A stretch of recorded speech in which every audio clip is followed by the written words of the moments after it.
Yeah. Tell them boys to come by up.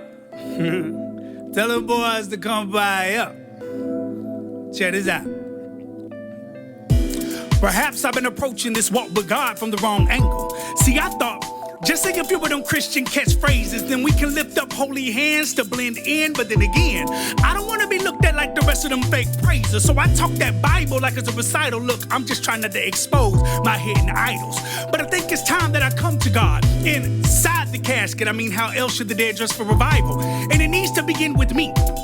Lord, I need you to loosen up the seams that a man can't see. I'm talking about the ugly stitchings of a righteous ego. Cause see, I thought I was dressed to impress, fine linen, steam pressed. That just meant underneath the soul with sweat. Look, bruh, I'm a sinner in church clothes. Tailor-made church pew model. See, I treated worship service like proper posture and social poses. Lip services like God wouldn't understand my prayer unless it sound like the King James Version wrote it. So tell me, what's a saint to a sinner when the only thing that makes them different is a drop of innocent blood that's not even yours inside a baptism river? Don't we all fall short?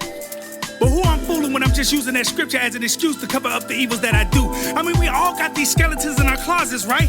Some of us just get a little nervous when they come to sit down with us in the living room, but not me, nah, bro. I dress mine in a bow tie and some wingtip shoes. I call him my Uncle Jody, don't worry, he's cool. But Uncle Jody gonna come to that church picnic, gone off liquor, and you know he gonna act a fool. But why would I hold my head down in shame for when just a couple of years ago, I was actually in Uncle Jody's shoes? Side note, to you old ladies who keep talking about these young girls having babies out of wedlock, you do know the only difference between you and them is that you just didn't get caught. I mean, you see how all of a sudden us saved souls are flip mode? Well, riddle me this.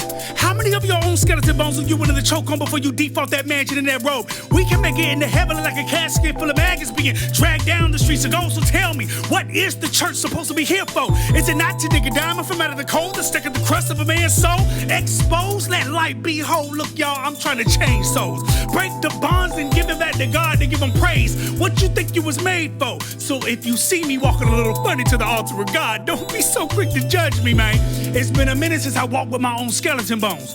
Cause what I found out is they know more than our hidden stories. So why don't you unlock that closet and let God breathe life into your dead man bones so you can walk again? That's a living testimony. Oh, that.